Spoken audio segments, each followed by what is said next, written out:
Imana izakubahira inyama nziza wariye, ntabwo izakubahira ikanzu nziza wambaye, ibaze nziza, imodoka nziza wagiyemo. Imana izakubahira imyambaro wambitse abandi. Imana izakubahira uburyo wagaburiye undi wari ugiye kuburara. Imana izakubahira uburyo wafashije mugenzi wawe ari mu karengano ukamurenganura.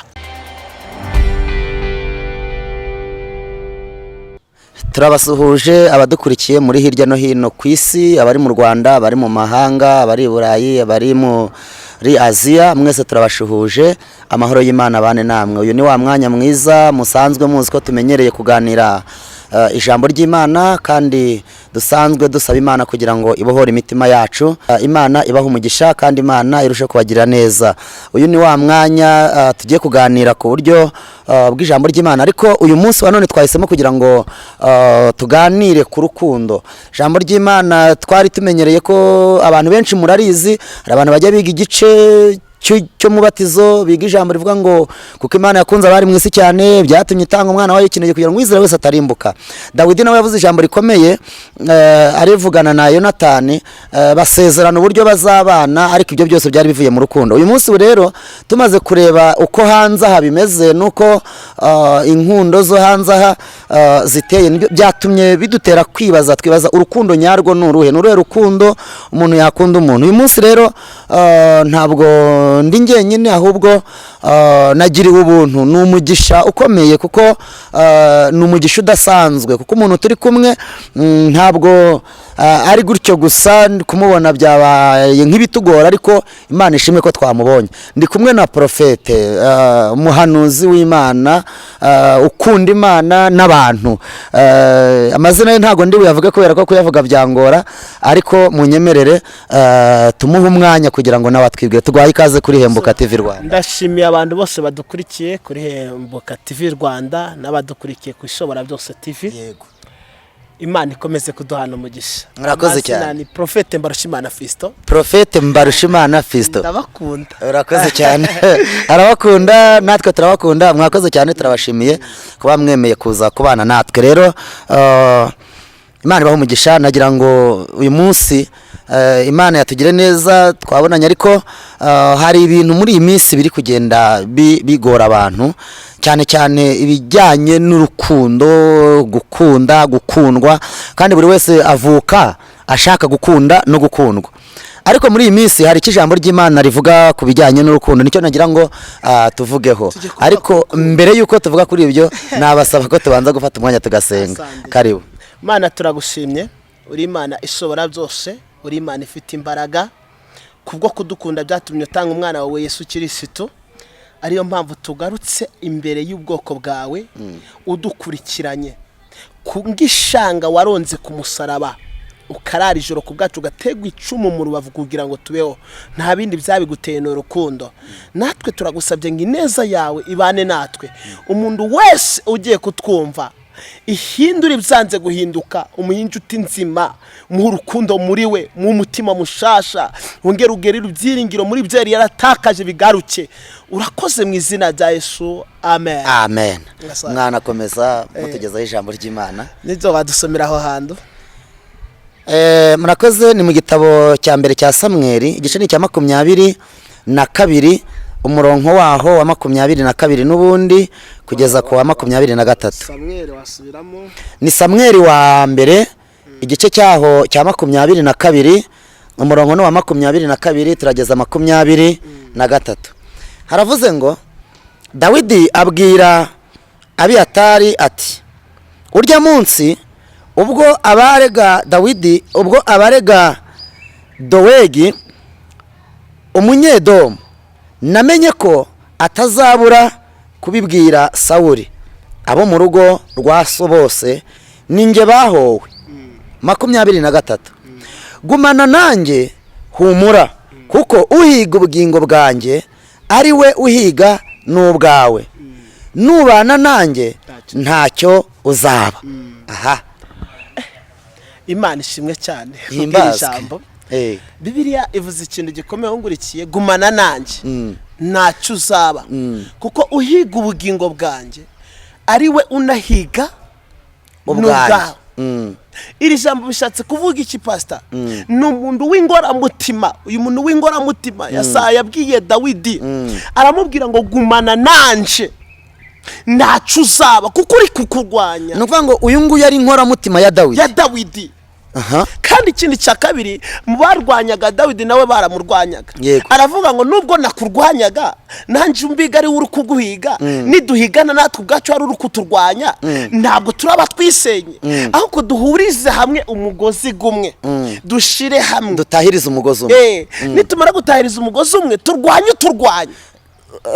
Profete, nyemerera nshingiye kuri iri jambo uvuze, muri iyi minsi ngira ngo urabibona, cyangwa se wenda niba utarahuye nabyo simbizi, ntabwo nakwifuriza kuzahura nabyo, wenda uraza kubitubwira.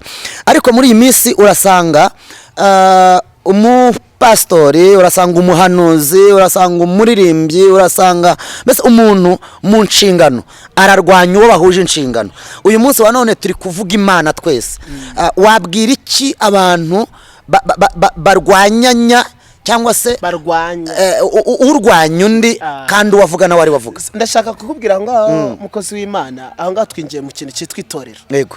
Cyangwa se idini mu yandi magambo. Hari abantu bagiye biyita ati ni nje warushinze, itorero ni ijyanje, agatuti nakanjye, ngaho uwo njaka. Ariko nyiri itorero arahari. Noneho wagira yakavuga atoya urasimukunda, akavuga ngo wowe ntabwo ukwiye kwagera, nyabara wowe nzaza. Kubera iki? Ntabwo wowe ashaka afata ibyo ashaka, robana kubutana. Uyu muntu ntabwo ari mu mwuka. Umwuka w'Imana wamushizemo ahinduka igikayuke. Kandi Bibiliya kuvuga ngo aho umwuka utari, abantu bahinduka ibyigenge. Noneho kuko uyu muntu amaze kuba icigenge, azafata uwo ashaka uri kuvuga ibijaniranye n'amarangamutima y'umutima we, n'ikiri muri we n'icyo ashaka kugeraho. Uyu muntu niwe azashira imbere. Ariko inshuti dukeneye si inshuti zitubwira neza mu makosa twafite ngo twakoze ngo zitudefine. Dukeneye umuntu utubwira ngo hariya wakoze nabi, akagukebura, hariya igarure. Kabiri, bamwe bazakubwira ko ndi mubi, abandi bazakubwira ko ndi mwiza. Ibi bintu uzabyakire. Kubera iki? Biterwa nuko mbanye n'aba bantu. Ukubwiye ko ndi mubi, mfite uko tubanye. Nokubwiye ko ndi mwiza, bifite urukundo yanyeretse. Kubera iki? Abanyarwanda tugira ikosa. Umuntu ashobora kuguhamagara akakubwira ati buretse ndi bize, nyuma y'iminota 3 ndaguhamagara, ugategereza ameza biragashira ataraguhamagara, kandi ni inshuti yawe. None hakorwa iki kugira ngo rwa rukundo, kuko iyo hakorwa iki kugira ngo rwa rukundo rumwe rwa Yesu Kristo? Kuko Bibiliya iravuga ngo mukundane nk'uko nanjye nabakunze, mubumwe nk'uko nge na data turi umwe. None hakorwa iki? Ikintu cyakogwa aho ngaho, ikintu kinasabwa, dukenewe kugira ibyo twigomwa kugira ngo tugire n'ibyo dufata. Niba ushaka kuva ku gare, ushaka kugera kuri moto, uzagira ibintu reka kugira uvunika, ariko wegere ufate moto. Mu yandi magambo Bibiliya kuvuga cyane avuga ngo kuko yakunze abari mu isi cyane, byatumije itanga umwana wayo w'ikinege, kugira ngo umwizera wese atarimbuka, aho kahabwa ubugingo buhoraho. Kubera iki? Umuntu nagukunda uzamukunda Jimmy. Nukuvuga ngo umuntu nagukunda uzamukunda. Umuntu natigihe cye, akita ku buzima bwawe, akagita mu kibazo wahuye naco, uyu muntu ntukazamutesha agaciro, ntukamutakaze. Ndashaka kubwira umuntu wese uri mu gikomere, uri mu ndambara, nibyo wizeye uyu muntu wirengagiza, ugera ku rwego wirengagiza ko yakubirundukana. Hari uburyo uhereza umuntu umutima mugari muri wowe, yarangiza akagufata ngingije. Nibyo uyu muntu yaje ameze ng'indama muri wowe. Uyu muntu aza ngaho muhuje, kuko hano hanze hari abantu dukora umwuga gumwe ariko bakagwanyana. Nibyo umuntu ni umucuruzi ari kugwanya undi mucuruzi, kandi uyu mucuruzi naje ku isoko agasanga hari igihari watarajayo, azamubwira ati kandi hari ikintu gisha cyaje, kandi gikenewe n'abantu benshi, kandi ni twebwe turaba tugifite. Noneho twebwe ikintu gihari, uravuka cyangwa se urahaguruka, Imana iguhamagaye, ufite imbaraga z'Imana, kandi akavuga ati nuhagera urandwara abantu nabe ni wowe wabahamagaye. Ariko se umuntu ngo urantwara abantu, ese nibaza ikintu kimwe, ese ko umuntu avuga ngo urantwara abantu, waravutse usanga abantu bariho, nuri yaravuka asanga abantu bariho, ni gute abantu barwanira abantu kandi abantu n'ab'Imana. So wenda aho ngaho hari kubijyanye n'abemeramana, ariko muri iki gihe noneho tugarutse kuri rwa rukundo, umuntu araza akagukunda ariko noneho akakwemerera urukundo, akakubwira ko agukunda, yamara kukwemera ko agukunda nawe ukamukunda yewe kubera ko yakweretse urukundo, ariko nyuma akaza akaguhinduka. Aba bantu bo twagira nama ki aba bantu? Ingo z'uyu munsi umuntu ashobora kubaka urugo akarwubaka ashingiye ku niki cyatuma urukundo rushaho gukomeza gukura rukiyongera, urukundo tukongera tugasubira ku isoko yo gukundana, rwa rukundo nyine Imana yadukunze. Ahantu urukundo rwava pastor, nibyo hari igihe hari abantu bafite ibikomere byatandukanye bizera abantu cyane ku buryo burenze. Umuntu aramuhemukira ku buryo umubwira ibyo gukunda akakubwira turasha abona kunze barenze umubare, akakubwira atari ukomeye n'uworoheje nabanye nawe. Ariko ikintu kibaho cyane kirusha ibindi byose, umuntu nagukunda akaguhemukira, yego uzamwereke ko wowe ntacyo bigutwaye, aho kuzaharanire gukora uwagusize wigunze azagusanga useka. Akakanda kumvisha gasubiremo abadukurikiye bumva akakana ngo umuntu nagukunda, umuntu nagukunda akitwa akakomerekeje umutima wawe, akagusigaza ko yakubabaje bitarenze ko wakongera kubyutsa umutwe, uzakore cyane kugira ngo uwagusize mu kababaro azagusanga useka. Imana ishimwe. Uwagusize bidashoboka azagusange byaremye, yisha amahirwe yawe mu buryo butandukanye, ayica muri kampani zitandukanye, ayica mu muryango wawe. Mu muryango wawe bazi ko ari wowe kibazo, kuko niba naraje gufata irembo bwa mbere ndi umusore, ejo kana wakaza gufata irembo wa undi ba mbere bakwaje byagenze gute byaranze, uwa kabiri byagenze gute byaranze, uwa gatatu, umuryango uzagutakariza icyizere. Noneho nicyo nakubwiye, uzakore cyane, ushake Imana yibwira ati ndashaka umbe kudepasa abona ari ko turesha, nibura kora hejuru, kubera ko umuntu akurenganya mu karere undi akakurenganura mu ndara. Niba uyu yarambabaje tukiri hasi, nshakira undi uri hejuru aho nageze, nibura azanyere ku rukundo rurutugu wasize ambabaje. Muri iyi minsi abantu barakundana n'ibyo, ariko akenshi na kenshi nk'urubyiruko cyane kuko twese twahuye n'ibikomere, abanyarwanda bahuye n'ibikomere, abantu batandukanye bahuye n'ibikomere. Ese ni gute noneho wakora kugira ngo udepase wa wundi, noneho niba yari yaragusize wigunze ejo asange useka, wakora gute?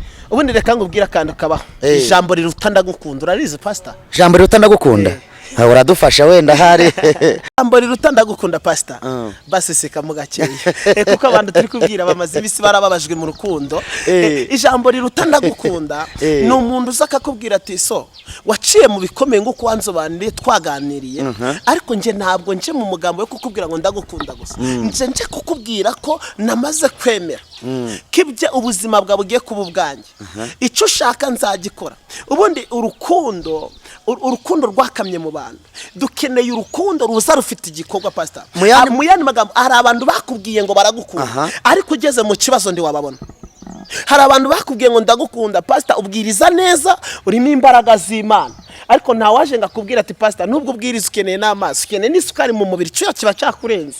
Ntabo nibyo pastor, urabwiriza uvuga Imana mu buryo budasanzwe. Reka dushigikira Imana ikurimo ibasha kugera kure. Dukeneye abadukunda bagashira no mu bikorwa. Mu yandi magambo ni ibintu bibiri, hari kuba umuntu yakunda umuntu, ariko none hari kuba yakora ibikorwa. Nukuvuga ngo ndagukunda gusa nta kimaze, ndagukunda gusa nta kimaze. Ubundi dore ikintu gihari, Simoni Petero yagaragaje urukundo imbere ya Yesu. Urabizi umusaraba bari bakoze Yesu yakagombye kwikorera, Simoni yaraje awujamo, arawikorera. Dukeneye ba Simoni badufasha haremereye, kandi uyu musaraba wari uremereye, ariko Simoni arawikorera.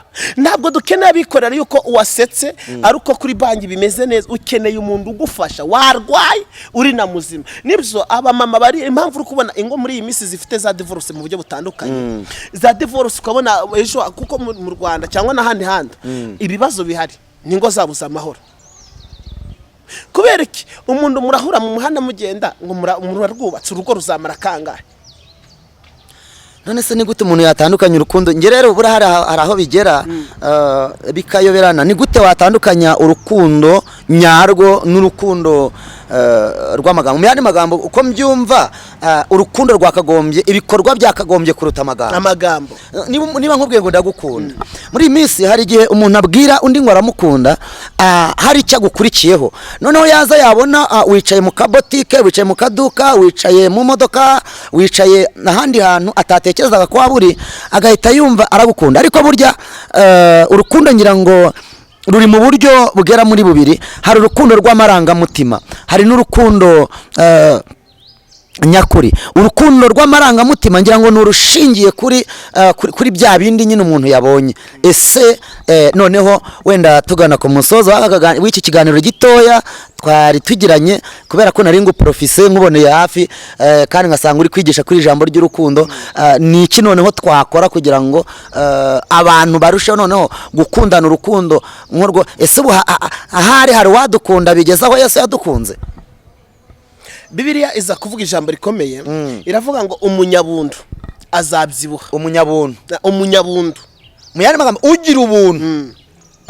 Umunyabuntu yego azabyibuha kandi uvomerera abandi nawe azavomererwa. Iri jambo riri mu Migani 11:25. Umunyabuntu azabyibuha kandi uvomerera abandi nawe azavomererwa. Ukugiriye neza nawe azagirirwa neza, ukurwanyije nawe azarwanwa n'abandi. Mbese ndwanya vuba, ndwanya n'umwete, ndwanya n'imbaraga zawe, kuko nawe hari abahagurutse baje kukurwanya. Mvuga uyu munsi nsebya, yewe vuga byinshi, kuko nawe ejo hari abazakuvuga. Tuvugane n'abantu. Hari umuntu ukurwanya, nibyo pastor, hari umuntu ukurangira akazi azi ngo na amahirwe uzagirirwayo, wagera muri ka kazi inyenyeri yawe ugahita yaka. Haleluya. Yakwaka agahagurukira kongera kukurwanya kandi ari wowe wakakujanyemo, akaza akagusebya kwa sobuja. Abonye benshi bicwa n'ababo bakagwangwa n'ababo. Ntabwo ukugwanya ari uwo mutaziranye, ukugwanya n'uwo mwicaranye ku ndebe. Na Bibiliya yarabivuze ngo umwanzi w'umuntu n'uwo mu rugo rwe, kuko ntabwo umuntu yarwanwa n'utamuzi. Uyu muntu yamaze kumenya imbaraga zawe, byanga bikunda aragomba kukurwanya. Uriya muntu ashobora kukurangira akazi, yarangiza agahindukira akajya kubwira sobuja, akajya kukurwanya kuri sobuja, akajya kuguteranya nawe ati nyamara uriya muntu. None se sobuja we uyu databuja cyangwa se sebuja w'uyu muntu udukurikiye wari uri kurwanwa gutyo, we yakagombye gukora iki? Ngubu reka ngubwira ikintu gihari pastor. Uyu muntu niba ari manager w'umuntu, akaba ari manager, kuko biravuze ngo umunyabuntu azabugirirwa, kandi iteka ryose ntabwo bagwanya aho ibyiza bitari. Turimo kumvikana. Buriya pastor ikintu kibaho, amavuta. Buriya amavuta ushobora kuyashira kuri gas, ugacomeka amavuta agashyamira akabirinda akabira, ariko ntabwo ashobora guhumura. Amavuta ahumura igihe bashizemo agatunguru. Turimo kumvikana. Nibyo mfite amavuta, zana agatunguru. Ufite urukundo, nanjye reka nguhe umutima. Haleluya. Ni artiste bonne siforia. Ufite umushinga, reka nguhe inama uburyo umushinga ushobora kugerwaho. Nibyo ufite fiyanze, uyu fiyanze aragukunda nibura umusore muzima, ariko wowe ushobora kuba ufite ubujyajya, ariko ubujyajya ntabwo buzarenza umutara, kandi si yose izakumenya. Nibura kora ibyiza ari byisi kumenyeramo. Riba tuvugane n'abantu bakomerekejwe. Hari umugabo ubana n'umudamu, ejo akarambirwa akavuga toya uyu munsi umudamu wanjye namurambire kandi ubite n'ahandi, reka ngatire n'ahandi. Bibaho pastor. Nge ndacyari umusore ko wowe ushobora kubizi cyane, kuko ajya wigeze umudamu. Mfite experience n'ibi bintu turimo kumvikana. Ariko ikintu nagiye mbona, umuntu aguhicizera waho ejo ugahinduka. Ariko ikintu cyakadukwiriye wihinduka umuntu waguhaye umutima we. Buriya ikintu utazakinisha mu buzima pastor, umuntu uguhaye igihe cye. Uyu muntu yakagombye kuja mu kandi kazi, arabyigomwe kugira ngo mubonane. Yego. Igihe giha agaciro. Hari umuntu udaha agaciro igihe wamuhaye. Uyu munsi wa none nkakubwira ngo ndagusura, ndaza tubonane, turahurira ahantu runaka, nkaguha igihe, ariko hari igihe umuntu akundana n'undi bagakunda ndagakundwa, ariko noneho bisobanuye ngo uyu muntu ataguhaye igihe cye ntaba agukunda. Reka ngo sobanure iyo umuntu ataguhaye igihe cye ntabwo abagukunda. Yego. Ariko yaguhaye igihe cye abagukunda. Abagukunda. Akigo nk'ibyo ari kujya akaguha. Hari abantu baje bafata ibyo kujya bagafata ibiki bakaza gusura mu bitaro pastor. Ntabwo bari abantu ariko bizabarenze. Hari umuntu wikura amafaranga agafasha umuntu. Ura muntu suka afite menji ni umutima wa kimundu. Imana ni kwicaza kwiyindebe pastor. Hari undi zabihagurukijeho. Imana ni kugaburira. Hari undi yabizambuye kugira uje. Nubone wisize amavuta akagufata menya ko hari undi wacuyutse. Rakoze cyane. Hari akantu nigeze mbona kuri Ishoboye Byose TV mwavuze keza cyane kavuga ngo Imana ngo ntabwo izakubahira ntabwo Imana izakubahira inyama nziza wariye. Ntabwo izakubahira ikanzu nziza wambaye, ibaze nziza, imodoka nziza wagiyemo. Imana izakubahira imyambaro wambitse abandi. Imana izakubahira uburyo wagaburiye undi wari ugiye kuburara.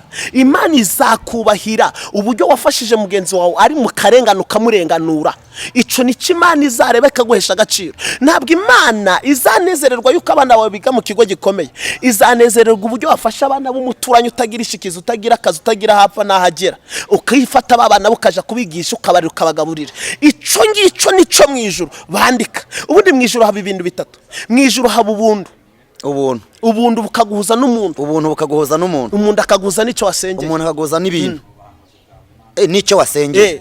Yego. Ubuntu bukaguhuza n'umuntu. Umuntu akaguhuza n'icyo wasengeye. Nibyo bishatse kuvuga iki pastor. Niyo wasengera kanyarira ugasengera kuri Paul Mountain.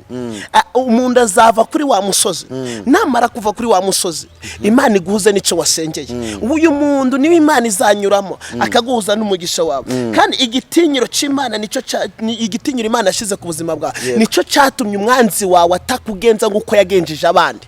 Bitewe n'iki hari ubwiza Imana yashize ku buzima bwawe, hari ubudahangwa Imana yashize ku buzima bwawe. Nico cyatumije umwanzi wawe atakugenza nguko yagenjeje abandi. Nibyo yasenyeye kanaka, arwanya kanaka, arwanya ubukwe bwa kanaka, ariko ubwawe ntabwo bishoboka.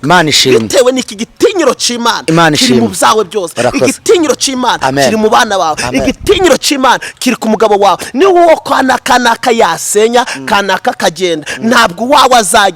Bishatse kuvuga iki pastor? Fiyanze niba ari uwawe Imana yaramuteguriye wowe, ntabwo ibyo kwa kanaka bizahaguruka ngo birwanye ibyawe. Niba sheri wawe mu gitondo akubwira ati sheri waramutsute, hari abantu rero, hari abadamu cyangwa se abagabo batazi gutanga cyeya. Niba unabyutse mu gitondo ukabwira ati mukiri mu bureti sheri umeze gute, aka kantu karubaka. Pastor ngubu ufite fiyanze waje imbere ugiye ku gatutu ugiye kubwiriza, shera gahita kwandikira ka SMS tishera amavuta. Uzi kuyabego naho amavuta avuye. Imana y'Imana ikazi mwuka w'Imana akakuzaho. Mu yandi magambo dukeneye abantu badusapotinga aho twebwe tudashoboye. Naho babona ko twishoboye ariko bakadushigikira. Hari umuntu pastor, hari ikintu kibaho. Hari abantu bagira amafaranga, wagira ibibazo bagatwerera ndibaza. None se uyu muntu we n'umutwerera we nduje yazanezererwa? Ntabwo byashoboka. Ntabwo dusabye ubufasha yuko udahari. Nubwo udahari ariko rimwe uje unyuza mugaragara. Mu yandi magambo ubufasha bushobora no kubura ariko wowe boneka. Uwaho garagara nirwo rukundo uboneke. Ariko ndasabira umuntu wese ungurikiranye hano iwe byari byagendaga bipfa nuko ubwiza bw'Imana bwari bwaramuvuyeho. Igitinyiro cy'Imana kigaruke ku buzima bwe. Nibwo igitinyiro cy'Imana kigaruke kuri sheri wawe. Nakureba avuga ati nuriye. Ubwiza bw'Imana bwongere bukayangana. Ni wambara n'agakanzu kavuga ati kabisa narebye neza. Abo pastor arige Imana iguza n'umuntu communication abandi bakabwira ni mubi. Wewe wareba ukavuga ati kabisa ninje warongoye mu gihugu cy'u Rwanda, mu Buraya ninje ufite ku isi muri East Africa, ninje ufite umukunzi. Batanigeze kugira igikomere, ndacyari umusore. Uracyari umusore mbese? Ndacyari umusore. Ngira igikomere. Imana iguhe ikamba ryo kuba umugabo. Ngira igikomere. Hari umusore w'injuti yanjye twabyirukiye rimwe aza kubaka urugo budakiye mu byumweru bibiri urugo rurabarasenyutse. Kandi mu guteretana yamwitaga sheri, aza kongera gufata uwari injuti ya wa mukobwa bari wagira sheri. Kubera ubwiza bw'Imana bwari bwavuye kuri fiyanze we, atangira kubona ko bataresha, ko batahuje. Nibagenda na mu nzira baramuseka. Mbwire wowe uri kubona ko sheri wawe mudahuje mu gihe kibuka ko wabukaga ati sheri ndawe ugusumba. Nugira n'umugore badatereta uzamenye ko utashatse neza. Kandi se batereta umugore wundi mugabo abantu umva mubwire kubera ko turi ku kintu cyitwa agaciro n'urukundo. Nugira umugore utagira ubwiza bw'Imana ntabwo azakenerwa, ariko nugira umugore ugira umutima isi zamwifuza. Kubera ko nta muntu utifuza ko yakubakisha amakaro mu nzu ye. Niba nta muntu utifuza ko yakubakisha amakaro mu nzu ye, nukahenda kandi akaba ari ay'agaciro. N'umugore wa kuko afite umutima, afite n'ubwiza bw'Imana, akagira n'ubwiza bwa kimuntu, buri wese azamwandikira kandi SMS amwifuza, ariko ntabwo azamubona. Nakoze cyane. Ico gihe nawe yugeze no mu bandi wumva ko washatse neza. Kubera iki Bibiliya avuga ngo imigambi yabo ndizahama kandi ndizasohora. Satani arasa umwambi ahantu hari heza, arasa umwambi ahantu hari iby'agaciro. Ubwo ni kwa kundi igiti kirimo imbuto aricyo baza bagasoromaho, buri wese akumva yarya kuri izo mbuto. Rero tubashimire mwebwe mwese mwari mudukurikiye. Reka mbwira umuntu ngurikiye akantu gatoya. Imana imuhuze n'umuntu ufite ubwiza bw'Imana. Kandi ikindi cya kabiri, Imana iguheshere ugukunda cyane. Abantu bamenye ko washatse neza, ufite buri hari akantu abantu bagomba kukumenyeraho. Niba ucuruza isukari abantu bamenye ko ucuruza isukari. Niba uri umunyamasengesho abantu bamenye ko uri umunyamasengesho. Nukuri pastor, nta mafaranga ufite ntako ufite, ubure n'Imana muri wowe. Ugomba kugira ikindi abantu bakuvuga, abantu bakumenyaho. Amen. N'abantu bamenye ko mu muryango wa kanaka wazanye umudamu mwiza, nibura bamurebe kandi amafaranga azaza. Ubwo rero bari kurambagiza, musaba Imana ibahereza abantu beza bifuzwa, kandi nukuri mukomeze mugubwe neza, turabakunda. Kora share, subscribe, like na comment. Ibyo byose bizatwereka ko mujye mutwereka ko ibyo mwifuza ko twabagezaho. Imana ibahe umugisha rero. Kandi umuntu wangunze yego akumva ikimana yampaye kuvugana nawe, yego aze kwandika muri komandere ambwira akakandu, avuga imbaraga z'Imana zingumeho, avuga imbaraga z'Imana zingumeho, zindindeho, kubera ko turi mu isi. Ngewe kamite mbivuga imbaraga z'Imana zikugumeho, zigutindeho. Imana iguhuze n'umuntu w'umumaro, ugukunda nawe uzakunda, kandi bizagaragare no mu bikorwa. Turabashimiye.